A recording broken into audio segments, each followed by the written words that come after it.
I'm just wondering about, I know you guys, I think you did spend quite a bit of time recruiting Cooper Flagg. Just what are your thoughts on him, and what maybe problems does he present to you guys? Well, he present problems to anybody that plays him. I mean, he's terrific. We did recruit him. I guess made it to the final three, but he's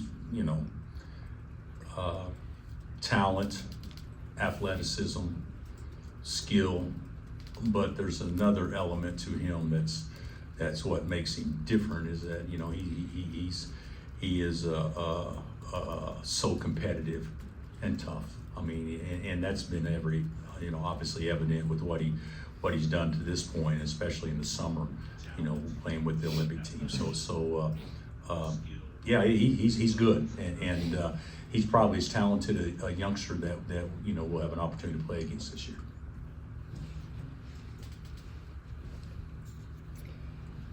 I guess, how much different is it when you're preparing for an opponent? You've got the 6-day period, and they're playing a game tonight, and so they'll be coming off much shorter rest than you guys. It's not that different. We haven't started preparing for them yet, so we took Wednesday off, and then practice yesterday and work on our stuff, and so we haven't really started preparing for them yet, and we'll take Saturday off. So I don't know, it happens all the time in the Big 12. Teams play on Wednesday, get 2 days less than teams that play on Monday or on a bye week. So I'm not sure it makes a huge difference. With Flagg, where does he rank in terms of the elite kind of one and done talents that you've seen at the high school level? Well, in my opinion, he's probably going into it, you thought had as big a chance to have as big an impact in his short time in college as anybody that I have ever coached or recruited. LeBron obviously didn't go to school, but I look back and was Kevin the last guy that was a National Player of the Year. I think he ended up finishing second. Should have probably won it, but Blake Griffen obviously was, I think he came out after his sophomore year, but that he could have come out after his freshman year if health allowed. And then Mike Beasley would be the three that I think that went back to back to back in our league. So that's pretty good company. It still remains to be seen, what his numbers are compared to those guys. And Duke is so talented across the board that his numbers could be a little skewed because he wasn't asked to do as much or score as much as what those other guys did on their respective teams. But certainly he's in that same class of elite guys. And then you mentioned Duke's talent there. What have you kind of seen from them, or how much have you had the chance to look at what? Oh yeah, Duke's I've watched. Yeah, they're talented across the board. They're starting, 3 freshmen, and everybody's going to talk about the one, but the other 2 are, potential lottery picks, if not lottery picks too. So yeah, they've got a really good roster, and then you throw, obviously the, Proctor and Foster in there. That's pretty good. I mean, that's as good as talent from a starting 5 standpoint you'll see all year long. And then they're bringing guys off the bench that were, terrific players on teams that went to the national finals last year. So I mean, yeah, they got a loaded group. I just wonder how Flory's feeling, and if you anticipate Tuesday him being available. Yeah, I anticipate him being 100%. Yeah, I don't see anything. He had his wisdom tooth extracted day before yesterday on Wednesday. So he may not do contact today, but he should be full go, no problems. Bill, you've talked about players thinking instead of reacting. Is there a certain time period or frame you kind of expect guys to figure it out? And when you're recruiting these guys from high school or even transfers, is there certain traits you look at to kind of make that period lesser as the years go along? Yeah, I'd say the general rule is for a high school kid, I think it happens sooner rather than later. For a transfer, I think, at least in my experiences, it's probably taken a little bit longer. And you know, we have three that are playing significant minutes right now in Zeke and obviously Rylan and AJ. And I would say of those three, Zeke's to me seems to be more comfortable early, and the other two are gaining on it. But the general rule for me is, you know, first semester. Yeah, and why do you think Zeke has kind of found that rhythm a little bit quicker than these other guys? The rhythm as far as being comfortable. Yeah. I would say maybe style of play at the prior place, but you know, I don't know exactly. Maybe he had a little bit more success. You know, Zeke didn't look comfortable at all when we scrimmaged Arkansas. Yeah. So you know, the light's just coming on. But guys, I mean, you can't read into that too much. It takes different guys, different amounts. You know, if I'm not mistaken, I don't think Embiid started here till Christmas or right before Christmas. I don't think Mario started here until a certain time. We've had some guys that maybe took. We're not talking about longer. We're talking about weeks. We're not talking about years or months. So I see everybody being on schedule. Coach, with the length and size that Duke has across the board, what challenges does that provide on both ends of the floor for you guys? Well, you got to rebound the ball, without question. You know, they've got four guys that, you know, are obviously shooting three really well and do shoot a lot of them. So, you know, you got to guard the arc. You got to be able to.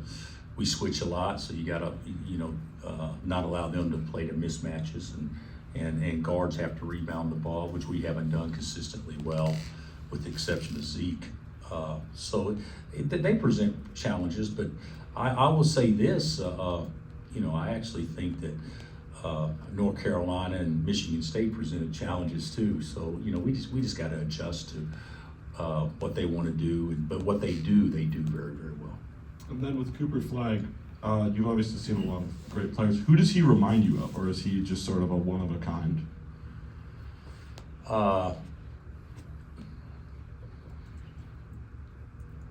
I'm not going to tell you what I told him recruiting, because obviously it wasn't good enough.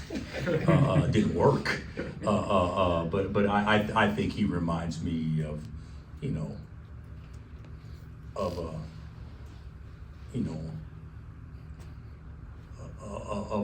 probably a and you know, I don't want to say, but I think he can probably do as many things at his size, from an athlete standpoint, from a slide standpoint, from a vision, from a scoring, from explosiveness off one, off two. He can probably do things well-rounded, and from a competitive standpoint is what you see guys that are playing 82 games consistently do. He's not the only one they got. You know, that's the questions you guys ask, but he's obviously different than most, you know, 17 or 18-year-old kids right now.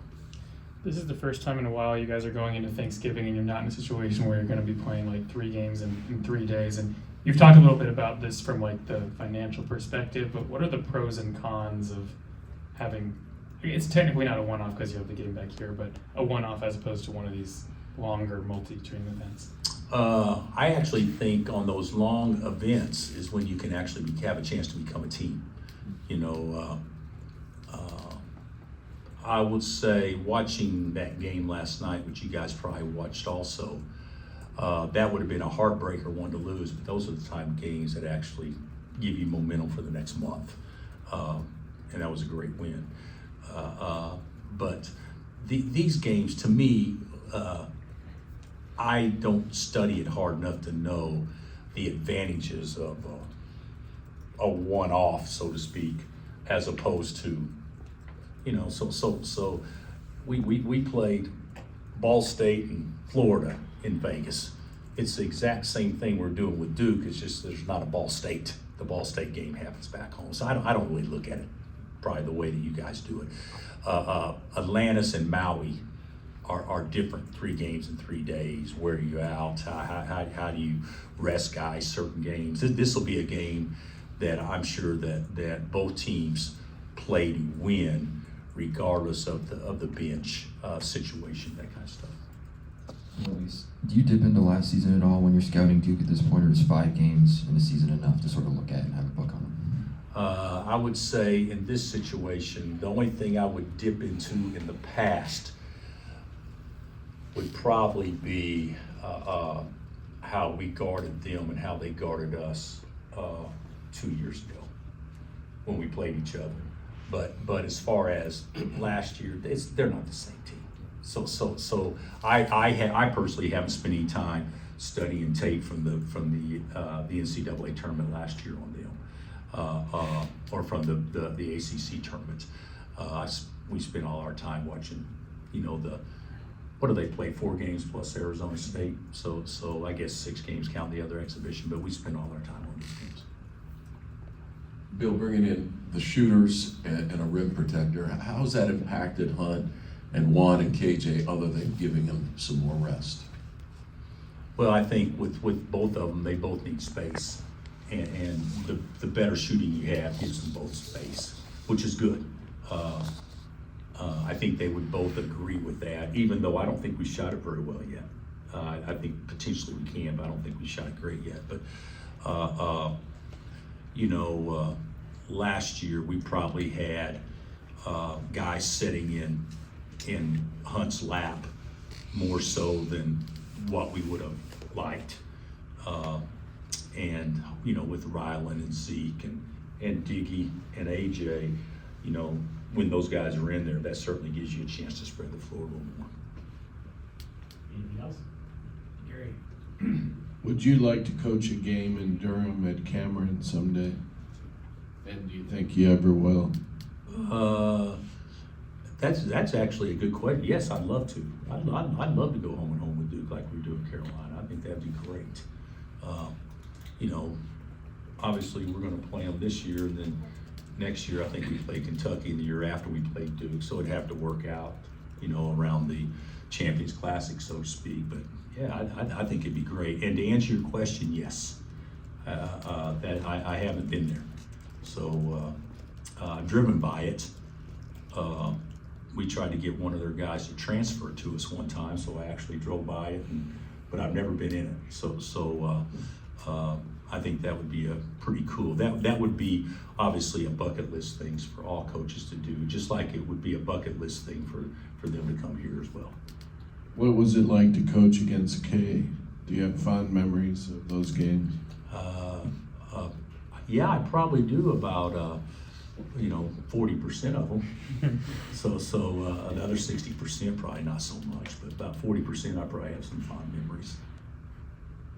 Is he the greatest of all time?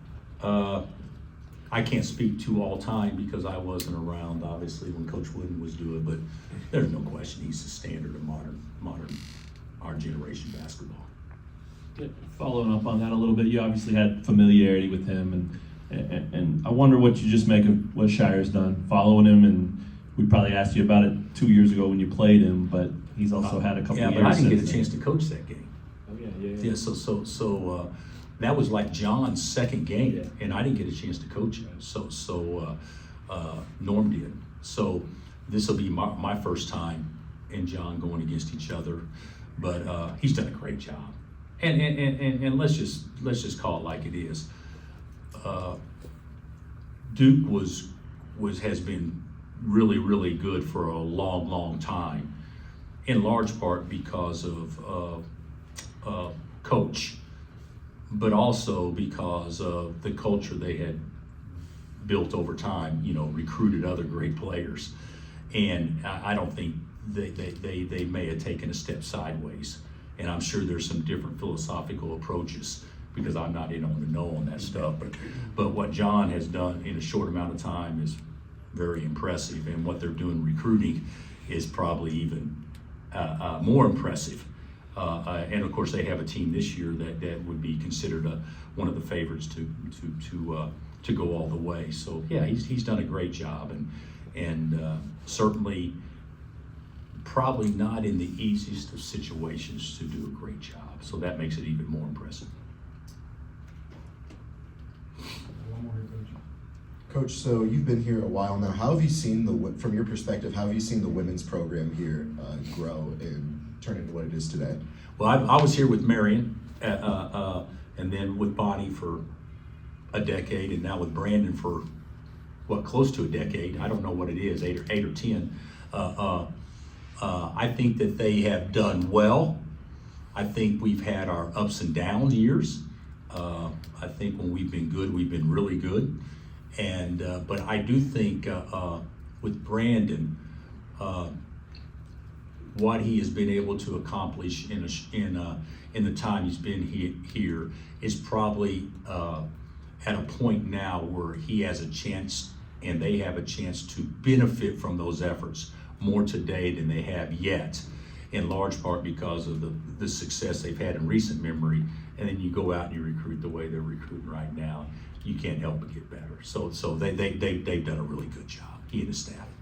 Rylan, I just wonder, growing up, or even in high school, if you watched games like Duke and Kansas, and now that I know you played some in Alabama, but these are two blue blood programs going after each other. What you're looking forward to in this game?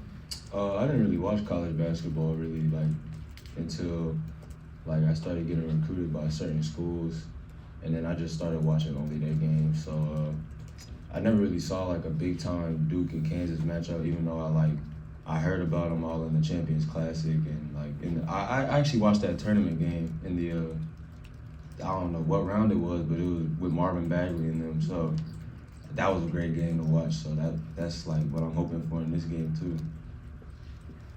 Rylan, Bill's talked about reacting instead of overthinking and stuff like that. Have you felt like you've kind of gotten a little better at just playing the way you normally play, and there's an adjustment period to playing for Kansas versus playing for Alabama? Yeah, it's a different, two different systems, but they look for the same stuff. Really, it's just we get it in different ways here than we did at Alabama. So, I can get better at reacting instead of thinking. But I think I'm getting better.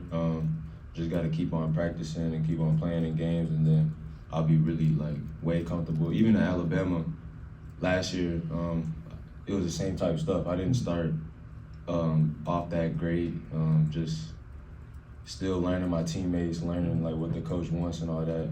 And then later on in the year is when I became at my best. So that's what I think gonna happen this year too, even though I can get better right now, and that's what I'm trying to do. Yeah, is that something you kind of expected to be a little bit of an adjustment period, and is there anything you can do, you think, to mitigate that at all? Yeah, I feel of course it was gonna be an adjustment period. It's a new team, new players. I've never played with a big man like Hunter. We didn't really throw the ball into the post at Alabama. We were really, really guard. We played 4 guards. I was the 4-man for them. So that's definitely an adjustment, and I think it'll be better starting. It's getting better now, but every game will be better than me, I think.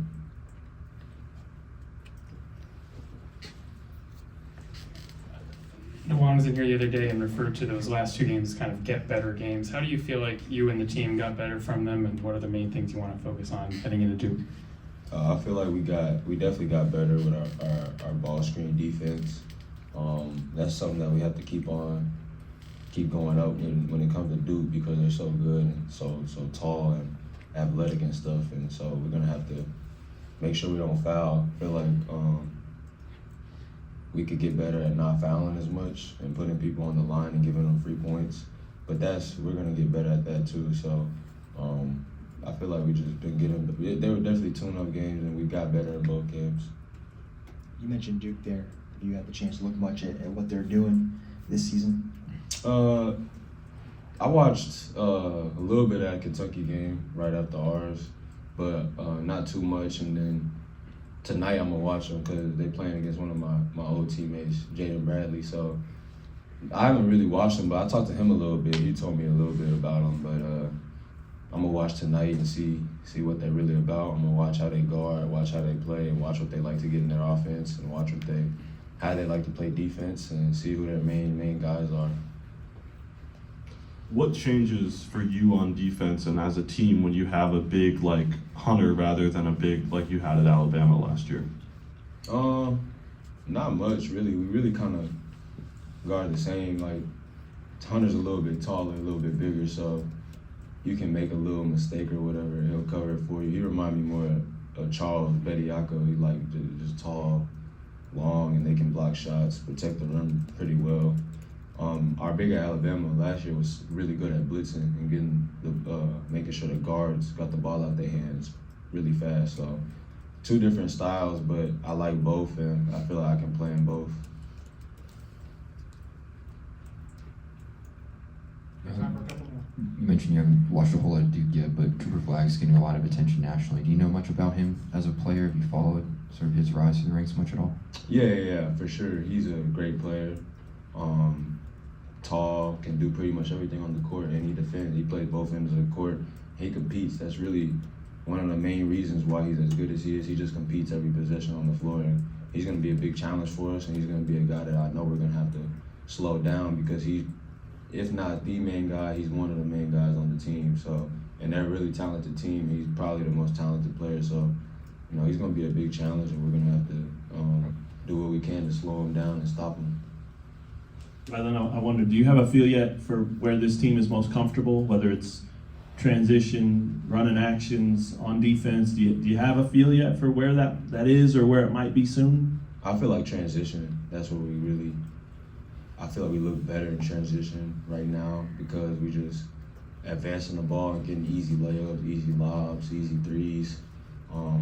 It's easier to go against the unset defense too, so I feel like that's when we're at our best, and I feel like we could play in transition even more, but I feel like right now our best is in transition, and we'll be better at everything else as the season goes on for sure. It is years and years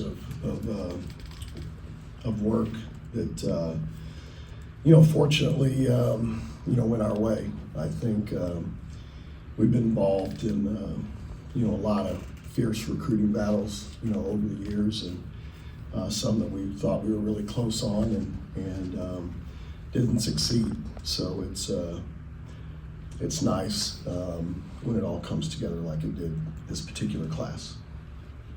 Brandon, what's been the reaction to this the last couple days? In your building, but also from the outside world, and are you hearing from people? I mean, it's obviously a pretty big splash.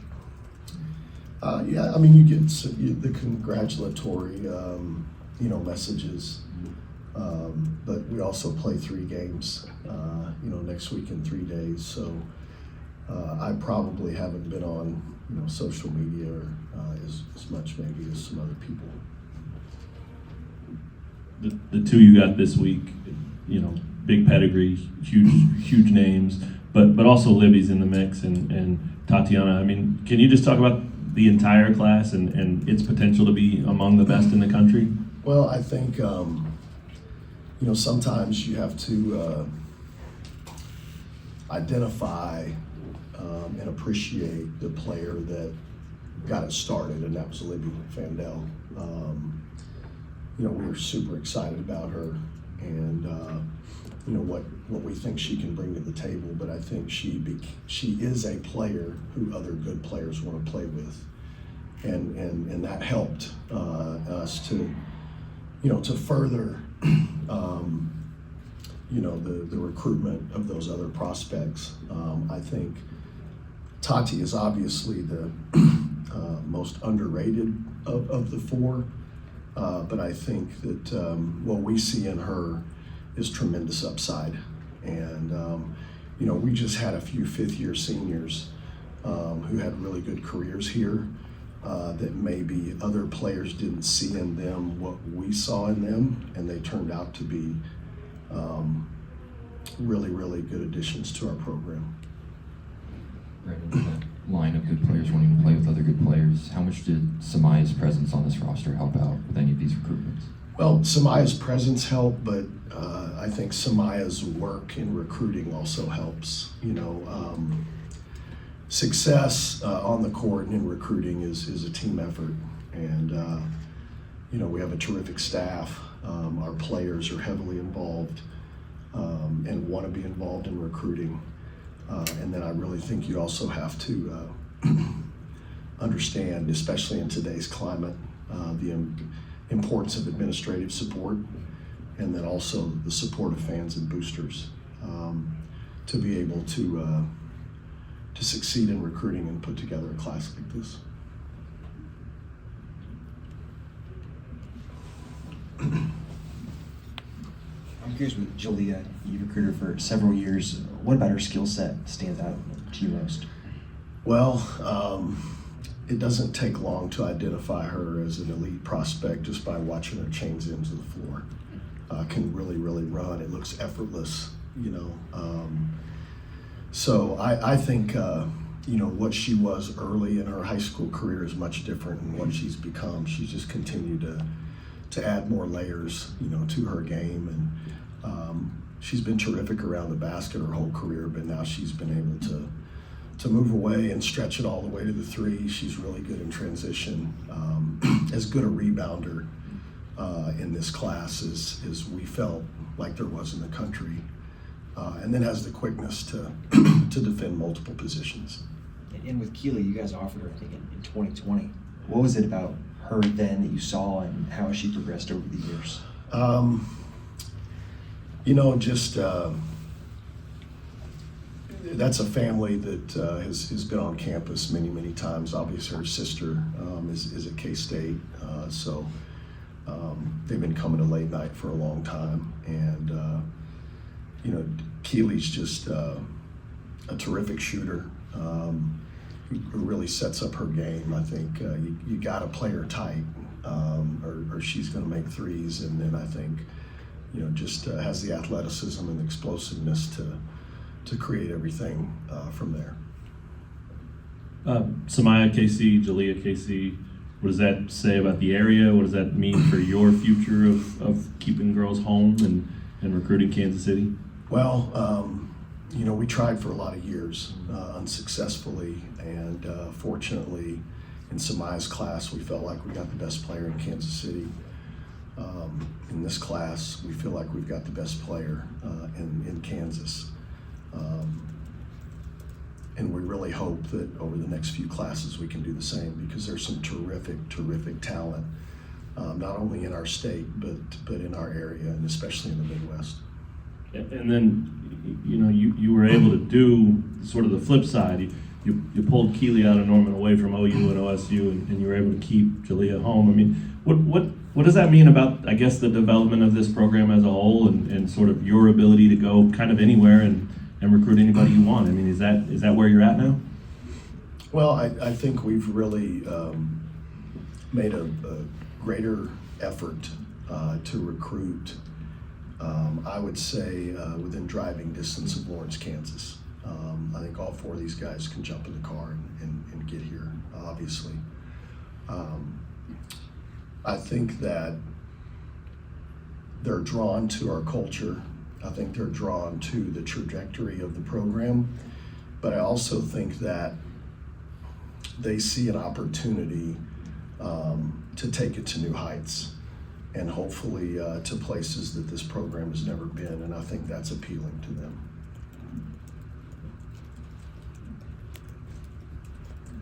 Do recruiting wins like this and a recruiting class like this bring momentum into the current locker room and current season? I think it can. You know, I think you know, it's a big week and a lot of attention, but we still have some really important games to play. You know, right now we're really banged up and we're not at full strength, so we're trying to do everything we can to get healthy. Yeah, just following up on that, I mean, how challenging has it been, especially when you have so many newcomers to begin with, to not have a full arsenal at this point in the year? It's challenging, especially just from a practice standpoint, you know, not being able to go as long as you probably need to this time of year and get the amount of reps that you want. So we have to look for other ways to grow and progress, whether that be in the film room or, you know, more walkthrough type situations.